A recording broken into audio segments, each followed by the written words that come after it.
goes live in 2 minutes.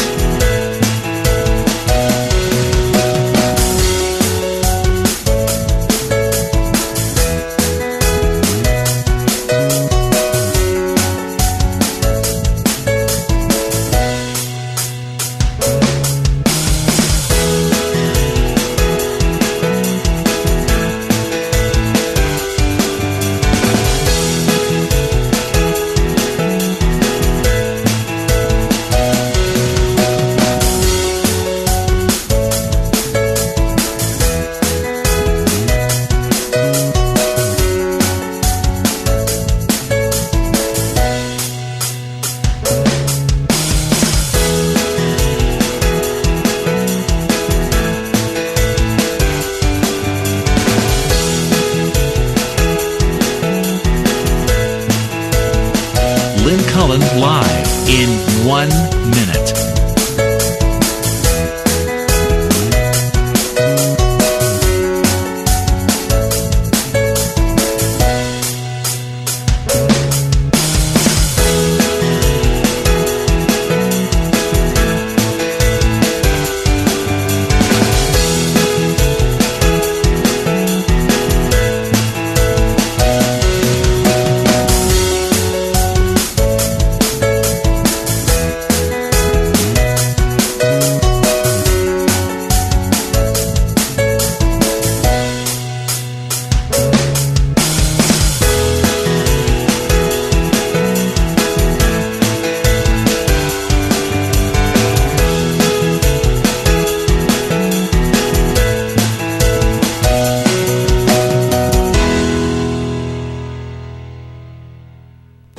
Welcome to Lynn Cullen Live at pghcitypaper.com. Email your questions and comments to Lynn at pghcitypaper.com.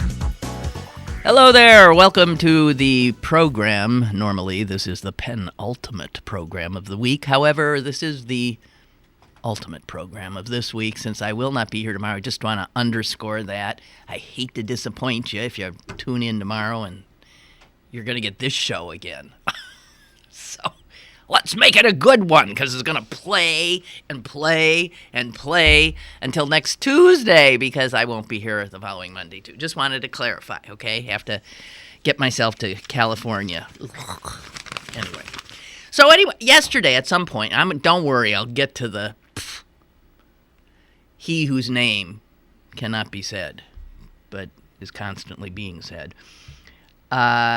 Yesterday, at some point, I said, I got to tell you about this. I've been carrying this damn piece of paper around for I don't know how long, and damn it, I want to, I get rid of them once I share things with you. So I started to tell you this story that seemingly never makes the cut.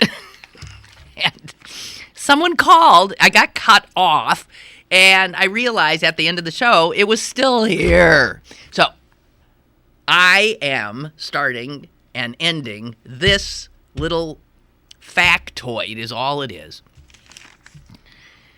The oldest tree in the world is thought to be a tree here in these United States.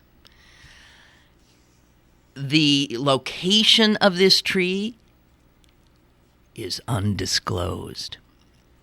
Undisclosed because the Forest Service, which is protecting it, has obviously, I was going to say a dim view, but I'll replace that adjective with a realistic view of human nature. And since it is their job to protect this particular piece of nature, they refuse to let anyone know where it is. So even the picture that accompanies this article is not a picture of the oldest tree. It is a picture of a tree that looks like the oldest tree, and itself, the tree in the picture, is thousands and thousands of years old. How the hell they ever figure this out? They think the oldest tree is 4,847 years old. Think about that. So it's always good to start at the zero. So, when Jesus was walking on the earth, This tree was already almost 3,000 years old. Jeez. So to speak. Wow. What kind of a tree is it? It's an ugly tree. It is extraordinarily ugly, which is one of the reasons maybe you never notice it. You'd walk right by it. It's somewhere in California, and it is called Methuselah. It has a name. And what kind of a tree is this? It's well, tell me what kind of a tree it is. They're not going to tell me? It's a kind of a bristlecone pine. And it's ugly. I mean, it's just sort of like this squat. It looks like the old. It looks like a tree that would inhabit the nightmares of children who have just read Hansel and Gretel. It's a scary looking tree. Not pretty. A bristlecone pine. Now, what's weird about these ugly little trees, big trees, is that they grow extraordinarily slowly, which is one of the reasons I suspect that it is the oldest. In general, they are the oldest trees in the world. They grow, get this, about 1/100th of an inch a year. So, even though this thing's been around for 5,000 years, it's about this big. I mean, really, it's not that big. It's a squat, kind of gnarled, strange-looking thing. Someone from the Forest Service said, if you are focused on seeing that tree, you're literally going to be missing the forest for the tree because it's, I don't know what she means by that. It is possible that another bristlecone pine is actually older. They think there's one that might be 5,065 years older, but how the hell do they know? So how do they come up with a number like 4,847 years? They don't want anyone visiting it. So you'll never know. But somewhere there in the large state of is the oldest tree in the world, a plug ugly, very slow going, bristle cone pine. Methuselah. Stop me before I start singing. Oh, Methuselah lived 9,000 years. No, 900 years, I think he did. Do you know that song? Methuselah lived 900 years. But who calls that living when no gal'll give in to no man who's 900 years? Who calls that living when no gal'll give in to give in to a man who's 900 years? That's a cute lyric. Why are you wincing? It's cute? It's cute! It is not cute. What? It's sexist? What? It's just gross. Ageist? It's Give what? in. Yeah, like, oh, the thought of a man 900 years old making a pass at you makes you No, queasy? it's the idea of giving in. Giving in. Like, just, Well, oh, everything through your feminist prism, honest to Pete. Even a cute little ditty gets her back up. I'll tell you, these young femmes. Oh, my did you God. ever see the Onion article that Hey, said- will you stop talking? We're on the air. Sorry. I'm sorry. Did I ever see the Onion article? What? There was an Onion article that was brilliant that was entitled Woman Takes 20-minute break from feminism to enjoy favorite TV show. Yeah, right. Exactly right. Oh, yeah. Guilty pleasures. Where's that from? I think it's from Summertime. What's this? Porgy and Bess. That's a great lyric. Who calls that living when no gal will give in to no man who's 900 years? That's a good lyric. The rendition is not particularly impressive, but whatever. So, folks, wow. So to watch the Republicans trying to come to terms with the fact that Donald Trump has taken over their party. He has. He's absconded with a 160-year-old political party. That's impressive. It's also depressive, but it's impressive, which is why I want to keep saying, don't discount this character, because he's done something that no rational human being could have thought possible.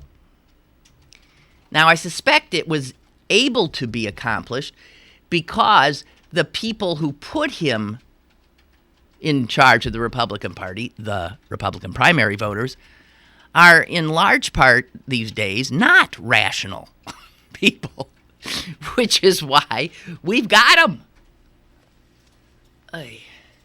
So watching these guys trying to come to terms with it, and I said yesterday it'll be interesting to watch. To watch the struggle, the individual struggles, the deals with the devil that will be made by some, the principled stands that will be taken by others, the go along to get along folks will get in line. The people who took themselves and see themselves as serious people of a conservative bent who truly favor what the Republican Party stands for, it will be very, very difficult for those people to stay in a Trump Republican Party. Because, as has been pointed out many times, he's not really a conservative. He's Donald Trump. Donald Trump doesn't have an ideology. He is the center. He is the ideology. He is all. He is the one that when you say to him, a novice on the geopolitical stage, so who are you listening to about foreign policy? And his answer is, me. This is a very self-contained, very self-centered, he is unto himself. But it has nothing to do, really, with politics in the way that most people who go into politics are. We all know what this was. This was an ego trip. And now he's taken over one of the two major American parties. In fact, the party he now has taken over, he is the head of the party. If he's their standard bearer, that's the head of the party. So it would be the president if the president were a Republican, but this is it, the would-be president. So it's absolutely fascinating that this reality star, casino-owning vulgarian, and I defy anybody to say any of those adjectives was not factually correct. It is amazing that he now heads the party that controls the Congress of the United States of America. His intent, and the intent of the party, because they got nobody else, is to have him also control the executive branch. And with that, then, make up the Supreme Court. You can't get much more consequential than that. However astonishing it may be, however unbelievable, it is the new normal. Donald Trump is one step away from the presidency of the United States. There was a piece written, and I can't think of her name. Her name's Rubin. Jennifer Rubin, I think, who is, I believe, a columnist for the Washington Post and who is a conservative. And she represents real conservatives who simply cannot, will not, even for a second imagine Donald Trump being the president of the United States. So here is a conservative who's now telling Hillary how she can beat him. We got a call in a minute. Caller, hello. Hey, Lynn, how about this for contrast? A black and white contrast. Donald Trump and Barack Obama. Yeah. Can you be more polar No. in kindness and respect and honor to people and just in general Right. than that? I mean, can you? I don't know. Can you? No, I can't. You're right. There, it's like it's polar opposites. So we're going to go from a kind, diplomatic, intelligent, Classy. smart human being who's black, whatever. I mean, Oh, well, that's the big. See, there's the big mistake. I said a bad word. Yeah, big mistake. He's I'm black. sorry. Yeah. And then we're going to replace him with the man who's going to bring steel back to Pittsburgh. How can we not vote for him, Lynn? What's wrong with you? They told us at the thing, and coal, clean coal. Yeah, all of it. Yeah, it's. Come back. Don't worry, and he's gonna finish ISIS like that. Fast. Don't let him. They're staying in office.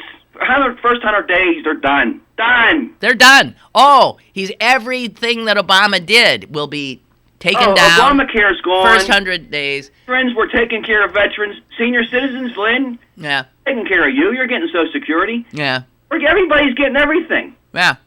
And you're getting a wall down south. They love it. They're getting a wall. Well, what I said is, unfortunately, a lot of, I think, truly irrational human beings have. USA. I don't know. Oh, yeah. Like you said a couple days ago, the Republican school. Even if the second largest party is now, we got a nationalist somebody who's insanely nationalist. Like you said, his policies are derived from Donald Trump. That's it. It's all just, that's it. So he doesn't have to. He has it all. He knows it all. He's rich, Lynn. He's rich. That's it. That's all you need. He's rich and money, and he's a good negotiator. He's way more money than all the. Oh, come on. Unbelievable. So, all right, Lynn. I don't know. I'm just even my everybody's the people I know. It's like, what the hell is going on? Well, we will rouse ourselves from our astonishment and paralysis and disbelief by November, and we will kick this orange-haired jerk's ass. That's what's going to happen. It's gonna be so sweet. And then who's he gonna blame? I like to see when he loses and the Republicans are gonna be going crazy. They're all. That Reba's pubic hair, it's gonna go nuts. Okay, goodbye. Bye now. So this conservative columnist for the Post writes this piece to Hillary saying, Hillary, here's how you beat this jerk. This is a conservative telling Hillary how to do it. And she starts the piece by saying, Hillary Clinton won't need much help stepping over the dead body of the GOP on her way to the White House. Nevertheless, she would be smart to absorb some of the lessons of the GOP primary race. So the first thing that this conservative says is first what Clinton needs to do is not do what all the other Republican candidates did, which is passively accept and tolerate the networks becoming essentially Donald Trump's public relations arm. And that is true. And she said, Rubin says, she needs to make an issue out of it, make sure that she gets every bit as much time as he, and make herself available so that he doesn't own CNN. He doesn't own MSNBC. He doesn't own Fox and CBS and ABC and NBC because they all want him. They want him on their air all the time. Why?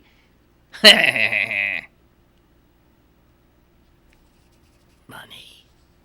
He draws a crowd.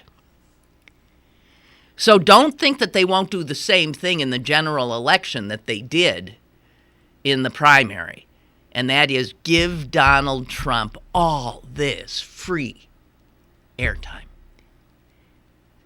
And consequently give the Republican Party all of this free airtime.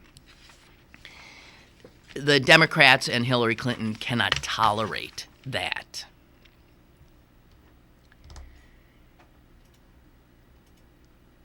And she also says that Clinton should never attack him on ideology, or whatever that is that he's touting, because he doesn't, as I said earlier, he doesn't have one. You can't attack that which is amorphous, that is just in his head somewhere. So don't ever engage him on that. All he has are a bunch of totally loony ideas and policies that don't stand even the most cursory going over as to their realistic possibilities. And to hear this conservative say, she says his ideas are not conservative ideas, certainly, and they're not even ideas. They are visceral reactions to problems he just doesn't understand.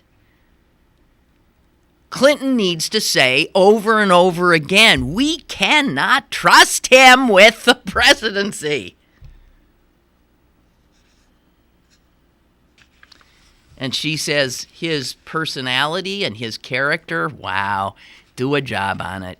Never let up. Never let up. Take Cruz's ad with the women all saying what Trump has said about women in the past and double down on it. Double down on it. So you can't think of Donald Trump without thinking of a hater, of a bully, of a third grader. That's not fair to third graders, really. And then she says the thing that I think is the thing to do, although maybe it would backfire. When he starts up with the attempt to do to her, well, he's already doing it, to do to her what he did to the other Republicans, to low-energy Jeb, and to little Marco, and to Lion Ted, and now that he's trying to do to crooked Hillary and Lion Hillary. She cannot take it. What this woman thinks she should do is just mock him. Now, mockery is something that an egomaniac finds intolerable. So I got a feeling mockery is a good weapon to knock him off his game a little bit. Provoke him. Mock him, provoke him, make clear that there's no way he's as rich. Go where what he cares about. He ain't anywhere near as rich as he says he is. Things like that. The little hands thing got to him, right? Mock him. But it's hard to know what works, since with the people that love him, nothing works. But you got to work on all these other people who would normally vote Republican and make them see that this is so dangerous.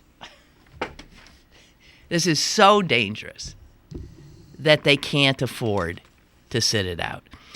Although you're hearing from a lot of Republicans, including office holders, who are saying they're delegates. There are Republican delegates who are informing their state delegation heads that they want out, that they do not want to be part of the convention because they cannot be part of a convention that is going to nominate Donald Trump. They can't. So you're seeing, those are the sort of principled stands I'm talking about. Can't do it. I'm out of here. I really wanted to be a delegate, but not this. Not this. I'm gone. I don't know how many will vote for Hillary, but there's also an effort to start a third-party candidate, which, of course, would help Hillary.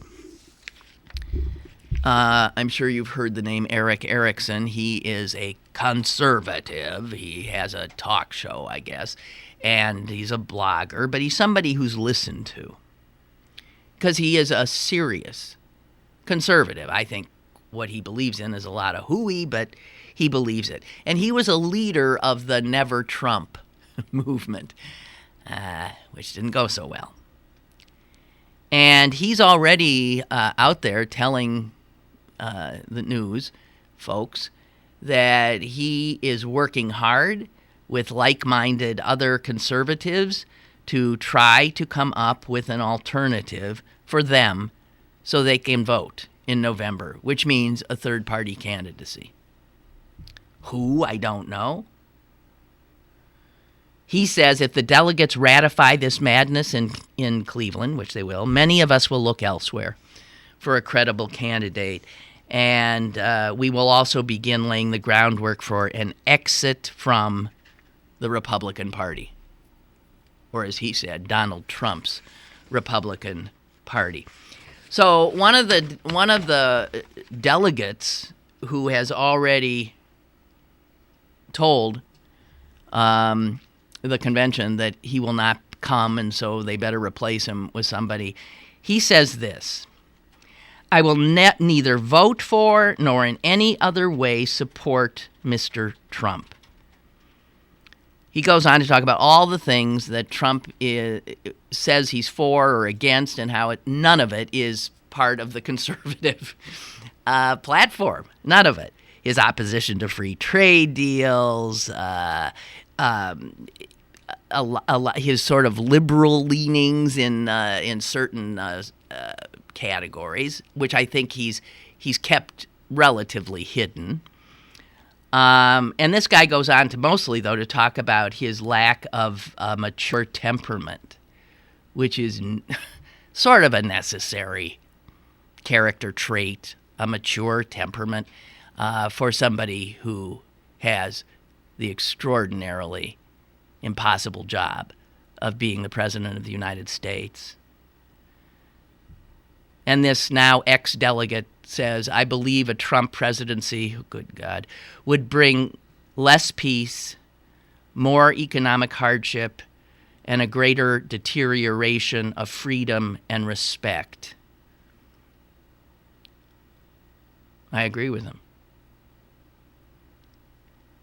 Maybe in that way, the Donald will prove to be a uniter. As here's me agreeing with a conservative Republican.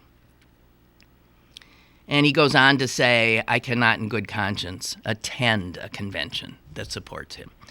Okay, and there's others like that. There's some sitting senators and members of Congress who say that I guess we'll have to go to somebody else or write somebody in, but we ain't voting for her, and we sure as hell ain't voting for him. So,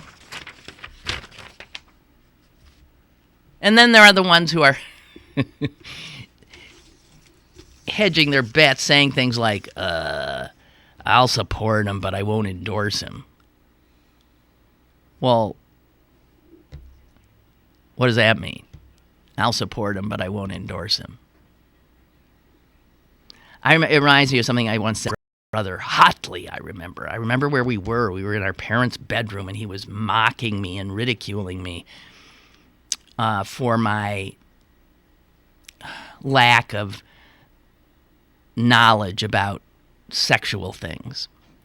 And, I mean, he was right. I didn't know anything. And I was pretty old not to know anything. And I had this idea. Well, here's the thing I said to him, which just sent him into peals of laughter. So he was rolling around on the floor, could barely stand. Here's what I said to him. Hotly, I remember. I was so angry at him for what he was like suggesting, that I didn't have any experience. I didn't know. And I hotly said to him, I would much rather neck with a boy than make out with him.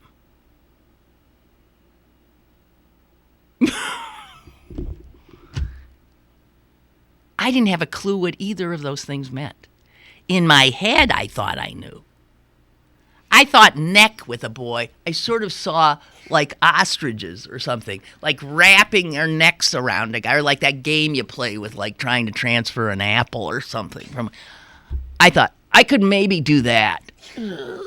But, so that's sort of the same as I'll support him, but I won't endorse him. Confusion abounds. Chuck writes, last night on CNN, they were doing some in-depth analysis of various voting scenarios in November, and it was very clear that the battleground states, the consequential states, will be these: Arizona, Colorado, Florida, Iowa, North Carolina, Ohio, and Pennsylvania. Yeah, the only way Trump wins is he's got to peel off some of these northern tier, Rust Belt, Midwestern-y states. An Ohio, a Wisconsin, I think, is up in there too. A Michigan, an Illinois. He needs, and Pennsylvania. He needs to get something there, because otherwise he has not a chance. But good God, guys, if it turns out to be that much of a nail biter, I don't know if I can handle it. You know, I've told you there have been election years in the past where I sort of like broke down after them. I did. I got sick. Where I would get ill, so ill that I end up in the hospital. Nobody could figure out what was wrong, but all my levels were off. Everything was, I was sick as a dog. So, see, it's already starting. I'm as good as dead. Okay, so, some funny stuff. God knows we're going to need funny stuff. Some funny stuff in the New York Times today that's pointing out just how different a nominee Donald Trump is. As if, I mean, we can all come up with a list of, this is the first time a major party in this country has nominated, and then just fill in the blank, a person who... Okay, so here are some of them. This one's not a big shocker. This is the first time the Republicans have actually nominated a guy who has been twice divorced. Do you remember who shattered the once divorced? The guy who it was said Republicans would never, because they're so religious, would never nominate somebody who had been divorced. And then they did. And they won. And that candidate was Ronald Reagan. Right. So Reagan broke through that. So once divorced, twice divorced, that doesn't matter. The evangelicals know it. They know he's a serial adulterer. Cruz, who actually believes the evangelical line, was so outraged about it because he doesn't understand how somebody who would believe that could vote for a guy who bragged about being a serial adulterer. For that matter, we still don't know if Ted Cruz is. Okay, this will be the first time a candidate for a major party, a candidate for president for a major party, is actually in the WWE Hall of Fame.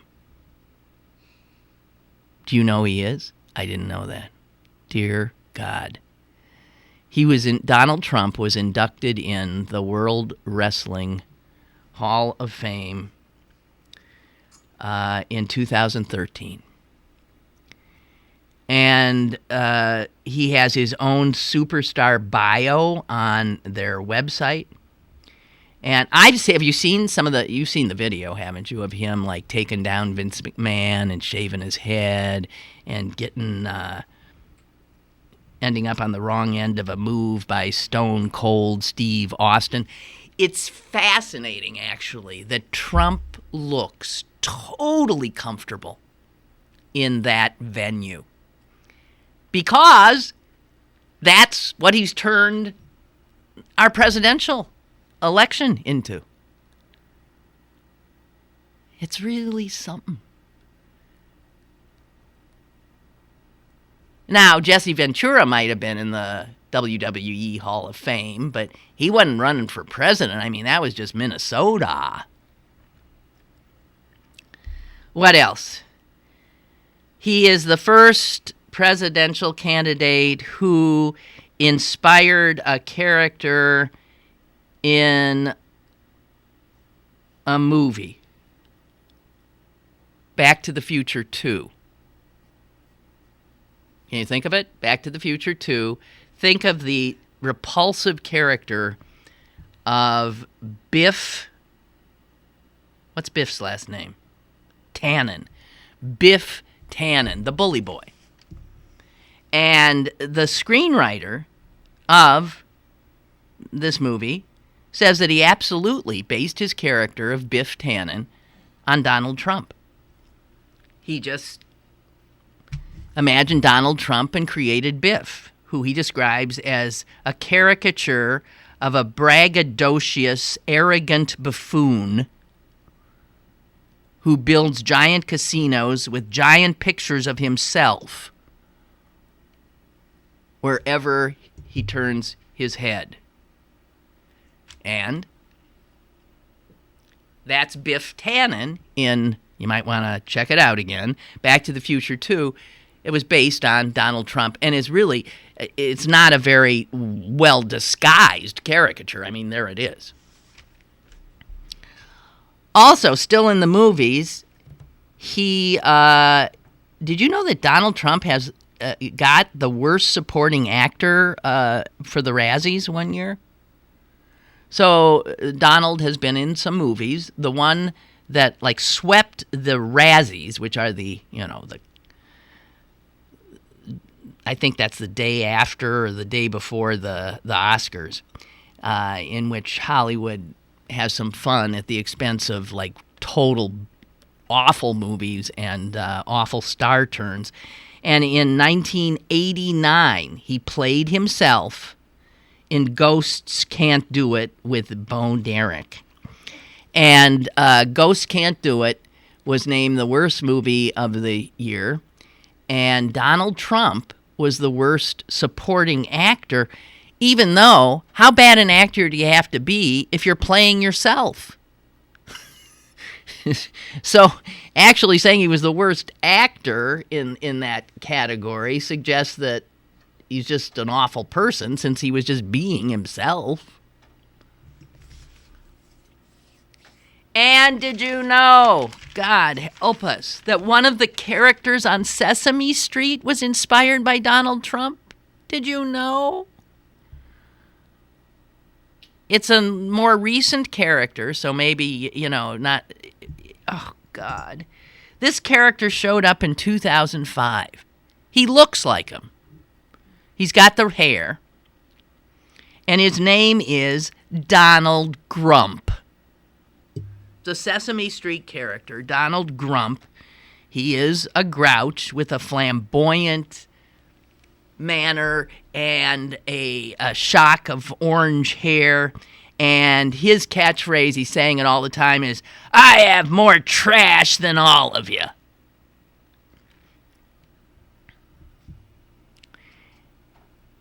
If you ever catch his act on Sesame Street, he is always belittling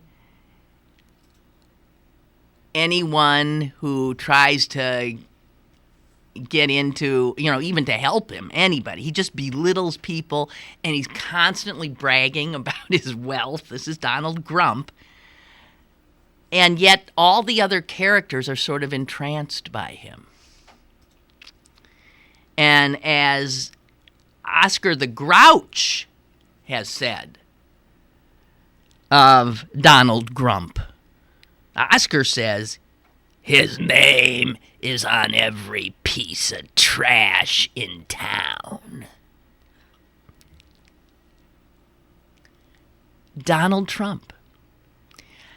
Imagine what it says about us that a guy whose celebrity is a result of being an arrogant, braggadocio buffoon and bully, so much so that he plays that part in a movie, so much so that a remake of an iconic movie, one of the characters is absolutely a thinly veiled Donald Trump, and he's a loathsome character.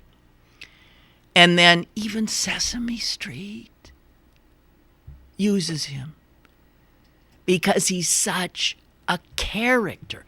He doesn't seem like he'd be a real person. You almost have to reduce him to these fictions.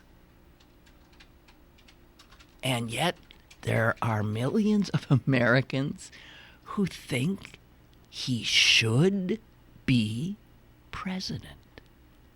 Fascinating. And very disturbing.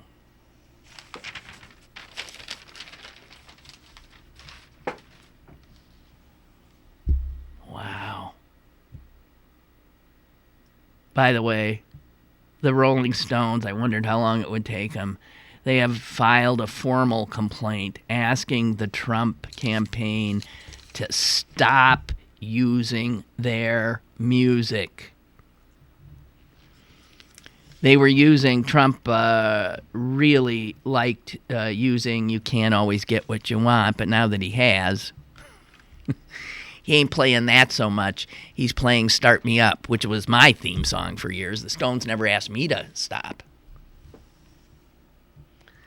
So, turns out the Stones can threaten and say things, but it's they don't have the fact is that generally political campaigns do not need the artist's permission to play their songs at rallies, just as so long as the venue they're at, or the political, or the Republican Party in this case, have paid for what is essentially a blanket license that you get from ASCAP,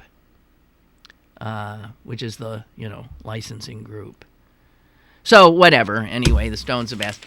And speaking of the Stones, that brings me to this newest information about Prince's death. This is so sad. Just add his name to this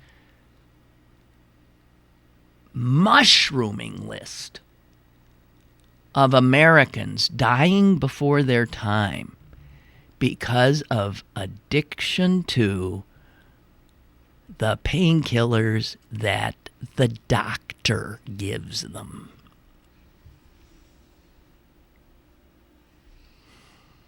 You got more people dying now from this,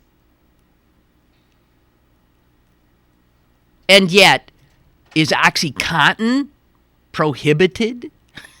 Is Percocet, Vicodin, all of these? It's heroin in a pill. I'm not sure which pharmaceutical companies manufacture these things, but if we would ever think that, the gun manufacturers should be liable for what their product creates, and of course that'll never happen. And should pharmaceutical companies be liable for the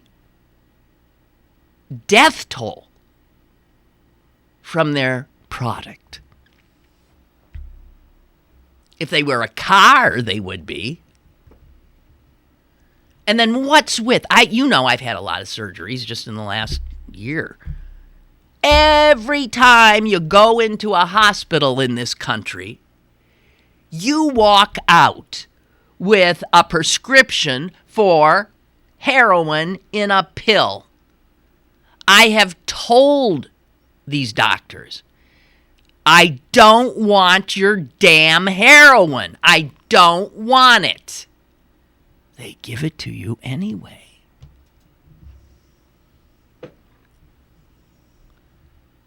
I had a little surgery on my foot just recently, right? They took a screw out of my foot.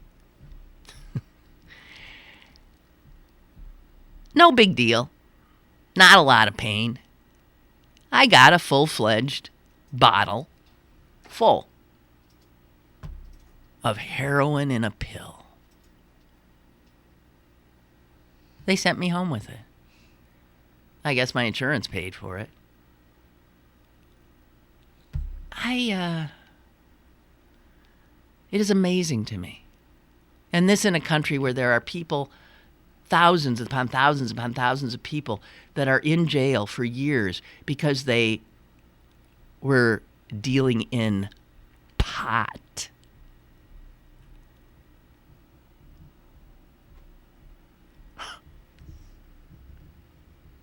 So here's poor Prince, a guy who everybody knew did not tolerate anybody in his presence or in his tour group or anybody using drugs. He didn't drink. He was a vegan. He really made sure his body was, but all of that jumping around did his hips in, did his knees in, and so he was in pain. And so the good doctors got him on heroin in a pill. And he was addicted to it. He, like a million others before him, good people, prescribed the drug that would kill them by their friendly doctor. And when he reached out for help, it just didn't come fast enough. And this news today that one of the people who found him was actually the guy who the doctor he had contacted the day before had sent to him with the drugs that help you start to peel away from the addiction. The guy was 24 hours too late. Another totally unnecessary death, and no one's going to pay for that. And whoever should pay for it, it's not even the the doctors should. I can't believe these doctors keep giving this stuff out like candy. I can't believe it. And there was something in the paper today about how, you ever had diarrhea? You ever get Imodium? Imodium, turns out, has a lot of this crap in it. Has heroinish qualities in it, and now is being used. There are people ODing on Imodium. They take 500 tons of Imodium to get the fix they need. So, if you're prone to diarrhea, you might want to get a bunch of Imodium now, because that's going to end up like the antihistamines, some of them did, behind the counter, having to sign your life away to get to, because the one was used to make meth, the other used to substitute for heroin.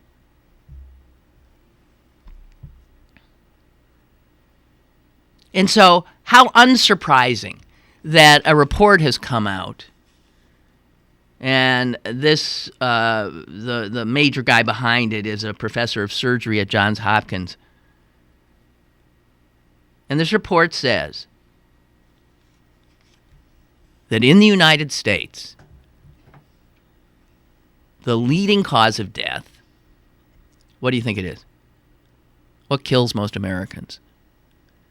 Heart disease. Okay. Right behind it is the big C, cancer. That takes out most of us. Heart, cancer. What's number 3? It always was respiratory stuff. It ain't anymore. You know what number 3 is? Kills the most Americans? Third on the list? UPMC, Allegheny General, St. Clair. Name your hospital. It's medical errors. So maybe you will understand why I say, after my harrowing experiences with medical care in this country, that it is the most terrifying place to be. They kill you in there. About as much as they save you. Even the doctor who did the study says it boils down to people dying from the care they receive rather than the disease for which they are seeking care. It was clear to me. If you have anyone who's in the grasp of the medical establishment in this country, never leave them alone with them. Never.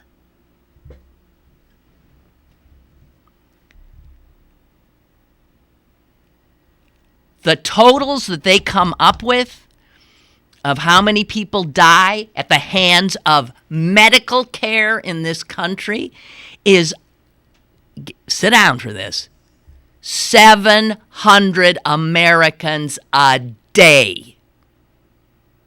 A day.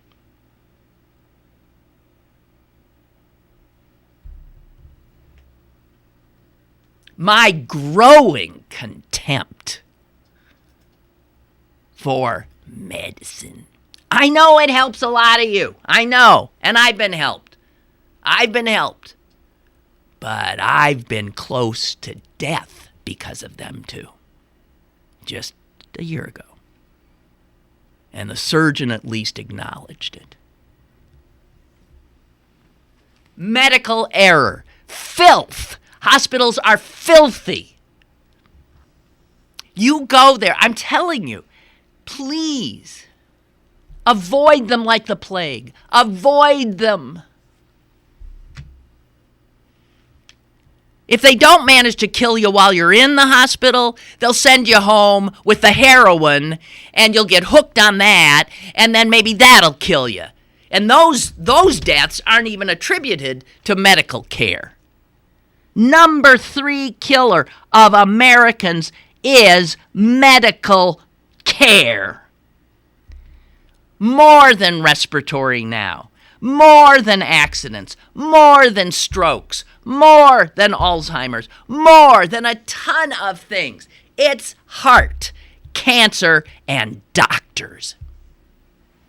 1, 2, 3. I'm sorry. It's something I really, really feel strongly about, since I know they almost killed me.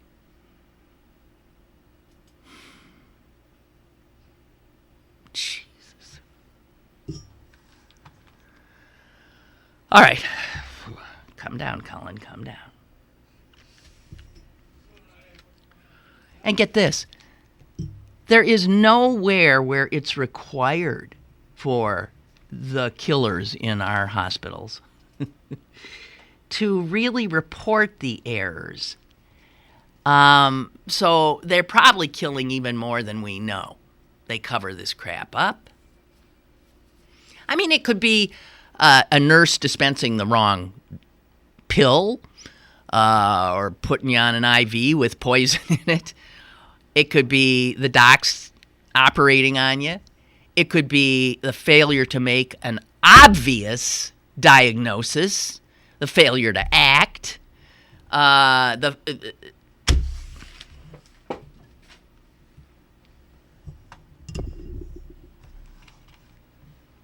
just saying.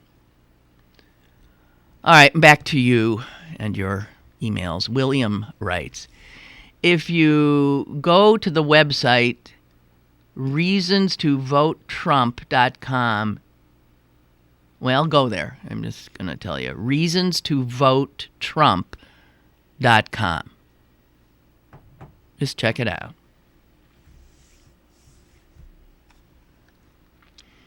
And Henri writes, now that Cruz and Kasich are out of the way, there's been a lot of talk about Trump's running mate. Did you see who he put in charge of getting his running mate? Did you see? Ben Carson. Speaking of doctors, Ben Carson. Remember who George W. put in charge of finding him a running mate? Remember? Dick Cheney. He put Dick Cheney. He said, Dick, find me a running mate. Oh, man, Dick looked, and he looked, and he looked. And then he called up W and said, George, I'm sorry. I've looked and I've looked, but it's only when I look in the mirror that I see the guy who you need on your ticket.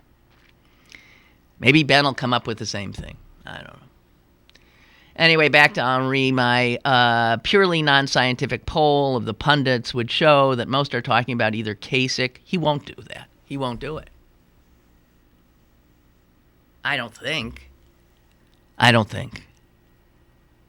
don't see how he could be palsy-walsy. Yeah, how can you do that after everything you've said? How can you do that? Kasich or Gingrich? Now, Gingrich, there's another story. He actively is trying to get it. Gingrich wants to be on that ticket. Because Gingrich sees himself as Trump's Cheney. Right? Boy, those two egos. Wow.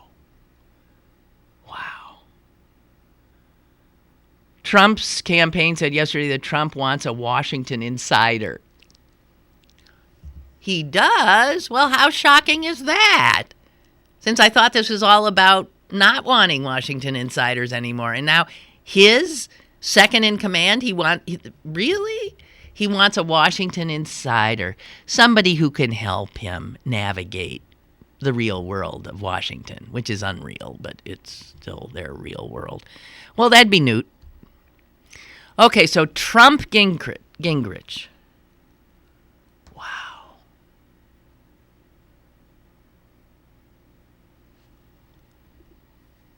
Henri goes on to say, Kasich could deliver Ohio, which, as you said earlier, is a battleground state. Gingrich has the connections. And he also has smarts. And he's a good debater. Dear God in heaven. All right, well, we just got to stay on top of this. Oh, geez. Really frightening. So did you go to the website? reasonstovotetrump.com. Anybody tell me what you found? I haven't. I suppose I should, but I'm not going to.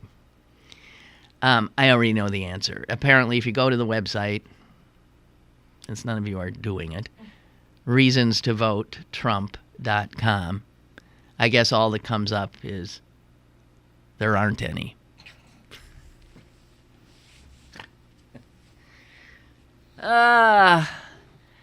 Well, we can laugh till we cry. I don't know what to tell you. Okay, so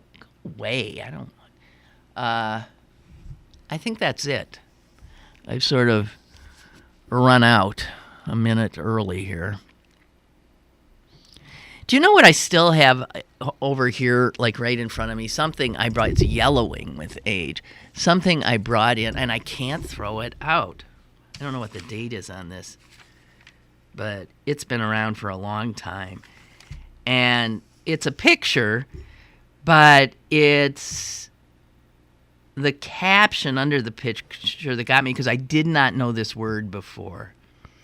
And I so loved the word, and I so loved what the word stands for, that I just couldn't throw it out. So it's been here forever. The word is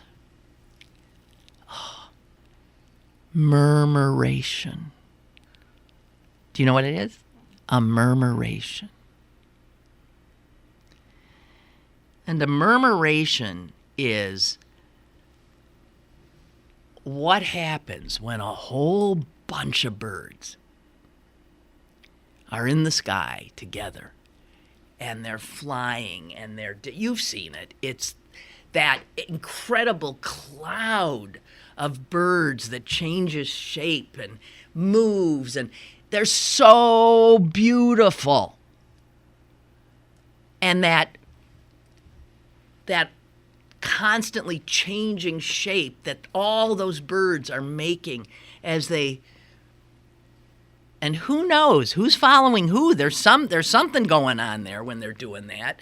That is called a murmuration. I love it.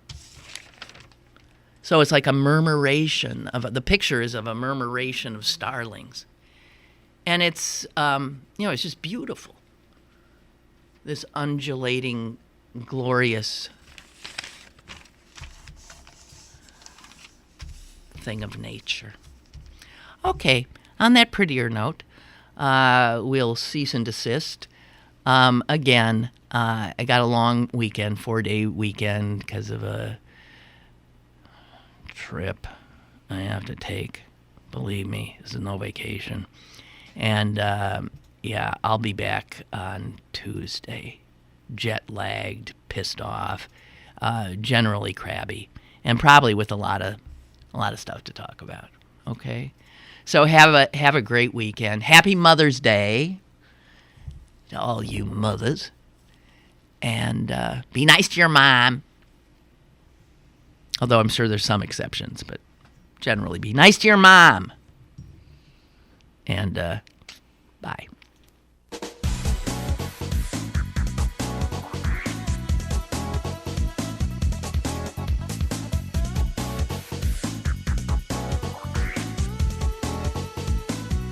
Lynn Cullen Live, Monday through Friday from 10 a.m. to 11 a.m. and archived at pghcitypaper.com. The opinions expressed on Lynn Cullen Live are those of the host and do not necessarily reflect the viewpoints of Pittsburgh City Paper, Steel City Media, and its advertisers.